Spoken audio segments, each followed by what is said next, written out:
بسم اللہ الرحمن الرحیم۔ حدیث نبوی صلی اللہ علیہ وآلہ وسلم۔ ایک مرتبہ رسول خدا صلی اللہ علیہ وآلہ وسلم مسجد میں تشریف فرما تھے اور لوگ آپ صلی اللہ علیہ وآلہ وسلم کے ارد گرد بیٹھے ہوئے تھے کہ تین آدمی وہاں آئے۔ ان میں سے دو رسول اللہ صلی اللہ علیہ وآلہ وسلم کے سامنے پہنچ گئے اور ایک واپس چلا گیا۔ پھر وہ دونوں رسول اللہ صلی اللہ علیہ وآلہ وسلم کے سامنے کھڑے ہو گئے۔ اس کے بعد ان میں سے ایک نے جب مجلس میں ایک جگہ کچھ گنجائش دیکھی تو وہاں بیٹھ گیا، اور دوسرا اہل مجلس کے پیچھے بیٹھ گیا، اور تیسرا جو تھا وہ لوٹ گیا۔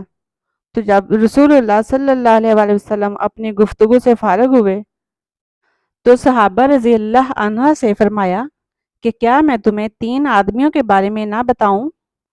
تو سنو، ان میں سے ایک نے اللہ سے پناہ چاہی، اللہ نے اسے پناہ دی، اور دوسرے کو شرم آئی تو اللہ بھی اس سے شرمایا کہ اسے بھی بخش دیا، اور تیسرے شخص نے منہ موڑا تو اللہ نے بھی اس سے منہ موڑ لیا۔